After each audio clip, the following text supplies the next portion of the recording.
What the Soviets call their nationalities problem has erupted into violence once again. Hundreds of thousands of Soviet Armenians demonstrated in front of the Armenian parliament in their capital Yerevan today. Once again, they were demanding the return of a piece of land in the neighboring republic of Soviet Azerbaijan. The Soviet Foreign Minister, Eduard Shevardnadze, said some unpleasant events happened. Here's ABC's Walter Rogers in Moscow. Ethnic tensions in Soviet Armenia and neighboring Azerbaijan escalated this week to the point where there are now reports of arson against private homes and cars, and shots are being fired by warring ethnic groups in those republics along the southern Soviet border. Stepanakert and the Agdam district have now been given what TASS calls special status, and a curfew has been imposed. Nagorno-Karabakh remains the focus of the ethnic strife. It's the disputed region inhabited by predominantly Christian Soviet Armenians, but located in largely Muslim Soviet Azerbaijan. Armenians are continuing to demonstrate for Nagorno-Karabakh's geographic incorporation into their republic. Soviet Foreign Minister Shevardnadze warned today he would not rule out some emergency action to restore order. And some Western analysts fear that Soviet troops may again be used. At the moment you have to send in the troops, it means that you've given up on politics and you're using naked force. But it's very bad for glasnost, it's very bad for perestroika. Soviet television is reporting the demonstrations, but without any pictures, and Soviet workers are shown complaining the local economy has been shut down by a general strike. The situation in Armenia and Azerbaijan has now deteriorated to the point where cities which just last week were open to Western reporters have again been closed because Soviet authorities are that worried about public order there. Walter Rogers, ABC News, Moscow. One other note about the Soviet Union: one of the conductors for the Bolshoi Opera has been granted asylum in the United States.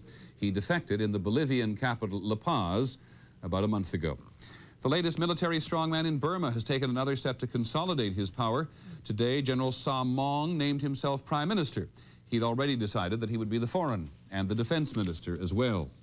The latest soldier in charge in Haiti, General Prosper Avril, has had to remake his government in an effort to appease mutinous young soldiers who've been attacking senior officers all week. The general today dismissed several generals and named a new army high command. There has been another death as a result of last month's crash during the Ramstein air show in West Germany. A 27-year-old German died today, and that brings the death toll to 67. 84 people are still in the hospital. Medical news: there was a new development made public today in the fight against AIDS. This time it is the discovery that a particular synthetic protein could play a very important tactical role in the body's war with the AIDS virus. Here is our medical correspondent, George Strait. These scientists think they've found a way to kill the AIDS virus, first by tricking it, then attacking it. They start with what they feel is the virus's fatal flaw, its predictability. When the AIDS virus infects the primary cells of the immune system, the T4 cells, it always attaches to a specific molecule on the cell's surface, the CD4 molecule. Last month, a synthetic version of CD4 was mass-produced and injected into people. So far, the experiment is working. The idea is that this will float free in solution, bind to the virus before the virus can get to the T4 cell, and block its entrance into the T4 cell. In effect, fooling the virus. Fool the virus, in effect, basically blocking its key so it can't gain entrance to the T4 cells. At least in the laboratory, these researchers have taken that approach a step further. They've obtained an AIDS-killing bacterial toxin and chemically attached it to the synthetic CD4. When the AIDS virus seeks out the CD4, it gets destroyed by the toxin. The new compound has been described as a sort of chemical guided missile. The CD4 is the guide, the toxin is the missile. We anticipate it will be helpful for all strains of the AIDS virus.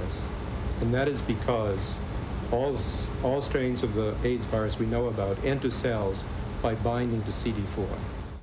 This approach would treat AIDS, not cure it, but it's only been tried in test tubes, never in laboratory animals or people. Still, AIDS experts are excited by its promise because it represents a revolutionary new approach to AIDS therapy. George Strait, ABC News, Washington. We have one other medical item. Pharmaceutical Basics, a Colorado drug manufacturer, is recalling 50 million epilepsy tablets nationwide, saying they do not dissolve properly and may not control or prevent seizures as they are supposed to. Patients will not be able to identify the flawed tablets by themselves, and they should check with their pharmacies. When we come back, a real people's court.